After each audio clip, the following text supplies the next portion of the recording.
अगर मैं बात करूं कि भारत की आधी गरीबी नकली है और असली पैसा कहीं छुपा हुआ है, मैं बात कर रहा हूं इंडियाज ब्लैक मनी।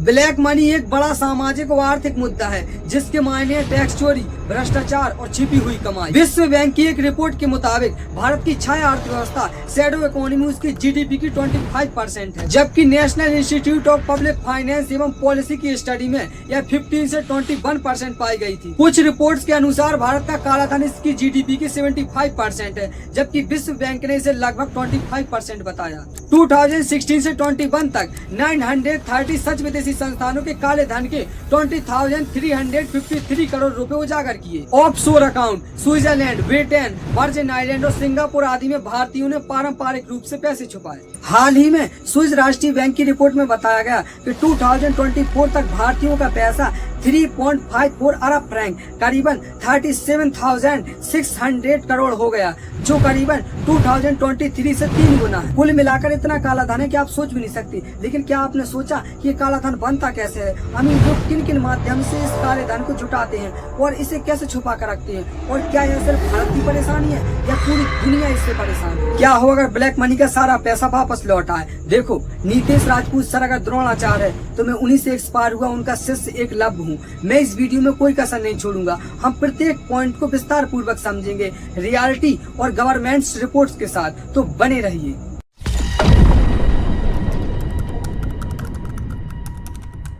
देखिए, काले धन का एग्जैक्ट आंकड़ा पता लगाना बहुत मुश्किल है। इसी तरह 2018 में भी एक खबर ने सोशल मीडिया पर सुर्खियां बटोरी थी कि स्विस बैंक में 300 लाख करोड़ भारतीयों के काले धन के रूप में जमा है। इस प्रकार भारत में काला धन एक बहुत बड़ा लेकिन अस्पष्ट मुद्दा है। कुछ अनुमान के मुताबिक यह देश की कुल जीडीपी से भी बड़ा हो सकता है, मगर स्विस अधिकारियों ने यह स्पष्ट किया कि स्विस खातों में भारतीयों के नाम केवल $2 बिलियन लगभग 16,000 करोड़ ही मौजूद है। अब हम बात करते हैं ब्लैक मनी बनता कैसे है। ब्लैक मनी मुख्यतः वैध करों और नियमों से बचकर अर्जित की गई हुई आय है, जिसके कुछ मुख्य स्रोत हैं टैक्स चोरी, भ्रष्टाचार, बेनामी लेन देन, अचल संपत्ति, मुद्रा तस्करी, सोना, मनी लॉन्ड्रिंग और विदेशी खाते। यह कुछ ऐसे पॉइंट है जिनके जरिए हम बड़ी ही आसानी से यह समझ सकते हैं कि काला धन बनता कैसे है। मैं वादा करता हूँ इस वीडियो को देखने के बाद आपके मन में कोई भी डाउट नहीं रह जाएगा। अगर उसके बाद भी कोई डाउट बचता है तो कमेंट सेक्शन ऑन है।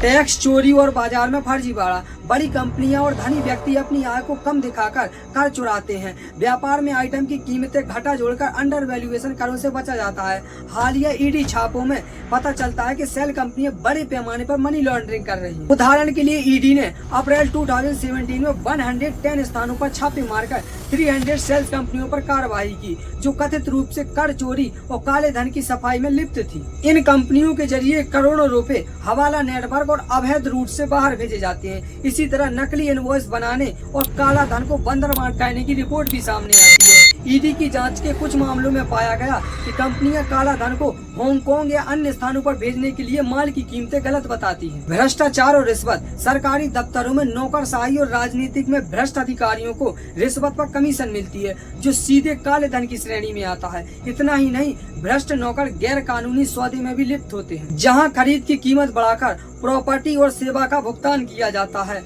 हाल में पुणे में डिजिटल अरेस्ट फ्रॉड केस में ईडी ने 1.15 करोड़ के घोटाले में नकली बैंक खाते और हवाला चैन का खुलासा किया है। इसमें अपराधी कई खातों में पैसों को ट्रांसफर कर उसे वैध दिखाने की कोशिश कर रहे थे, जिसमें अंततः अवैध हवाला ऑपरेशन भी जुड़े हुए पाए गए।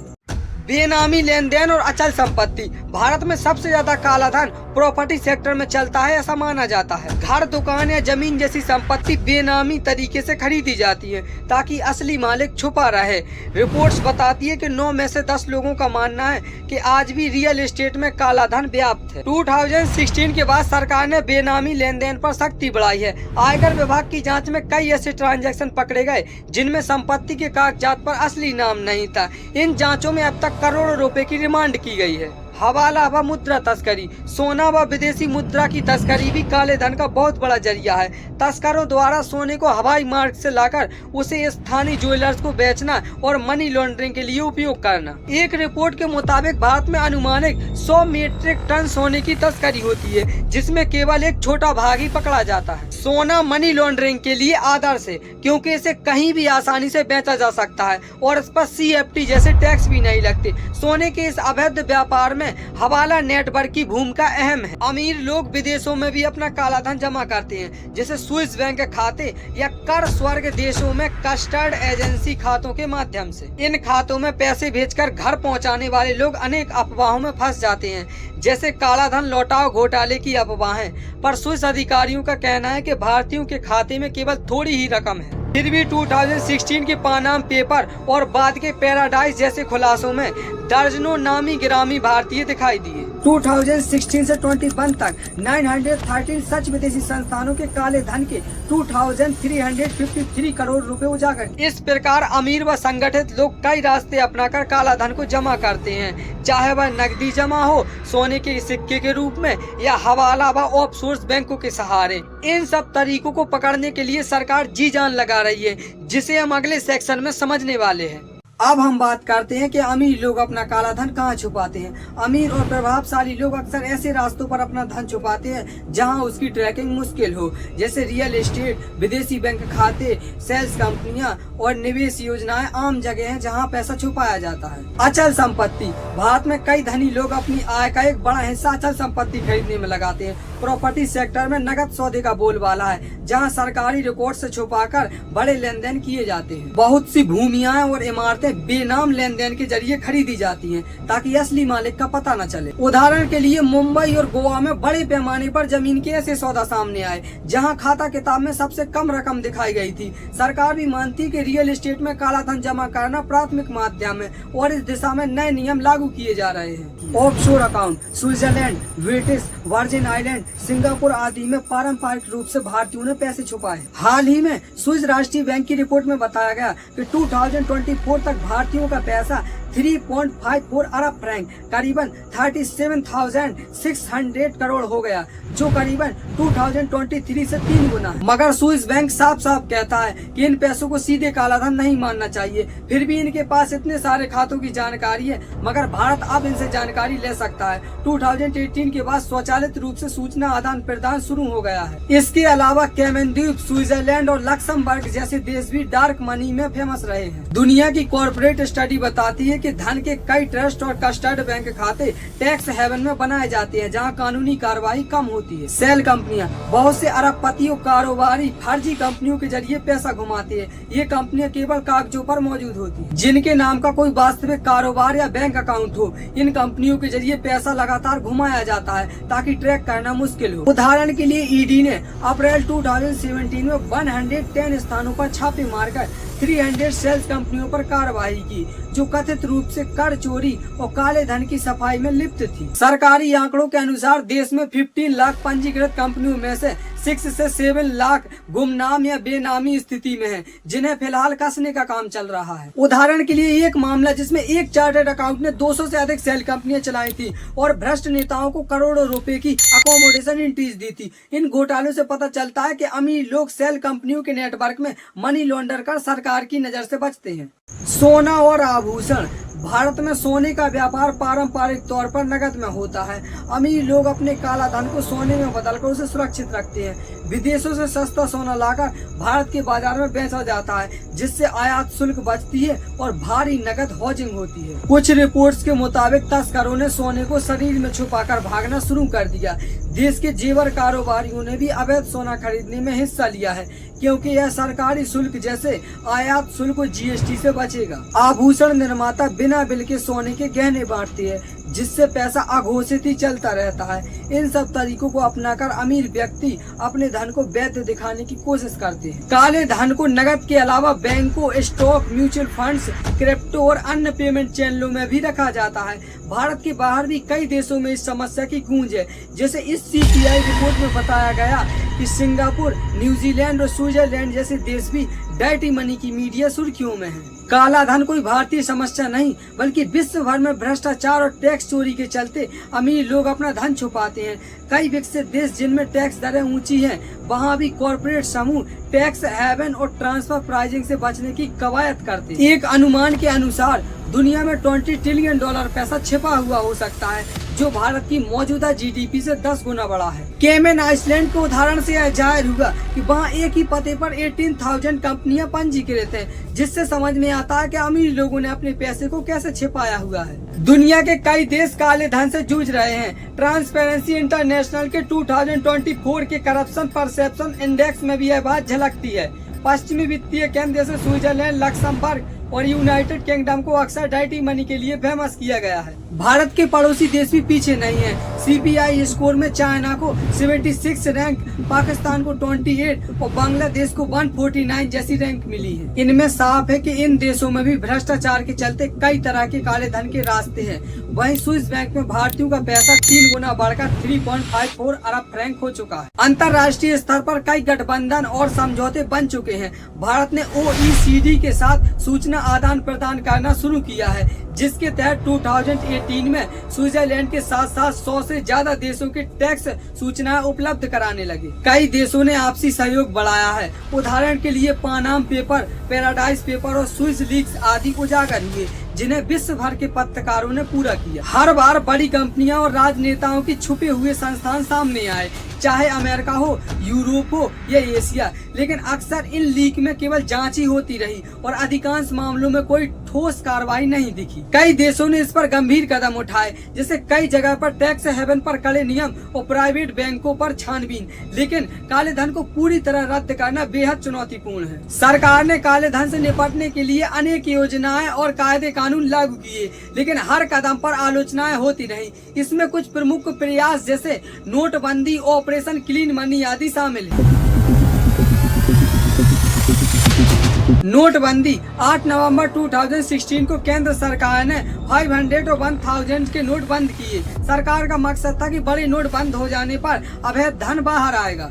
RBI की रिपोर्ट बताती है कि कुल 15.41 लाख करोड़ नोट में से 15.31 लाख करोड़ बैंकिंग सिस्टम में जमा हो गए। लगभग 99.3% यानी सिर्फ 0.7% ही गायब रहा। इस आंकड़ों के आधार पर बहस हुई। कुछ ने कहा कि काला धन नहीं निकला, जबकि सरकार का कहना था कि सभी नोट बैंक में आए। Black money and RBI report shows that 99.3% of the currency which was demonetized has come back. नोटबंदी पर हुए खर्च पर भी सवाल उठे, क्योंकि 2016 से 17 में RBI ने नए नोट छापने पर 7,965 करोड़ रुपए खर्च किए, जो पिछले वर्ष के मुकाबले 2 गुना था। ऑपरेशन क्लीन मनी, नोटबंदी के बाद सरकार ने 31 जनवरी 2017 को ऑपरेशन क्लीन मनी शुरू किया। इसके तहत लगभग 18 लाख खातों की जानकारी निकाली गई, जिनमें बड़े कैश डिपॉजिट थे। इन खातों से करीब 13.33 लाख खातों की डिटेल्स आई, जिनमें 2.89 लाख करोड़ की नकद जमा थी। आयकर विभाग ने इन खातों के मालिकों से विवरण मांगा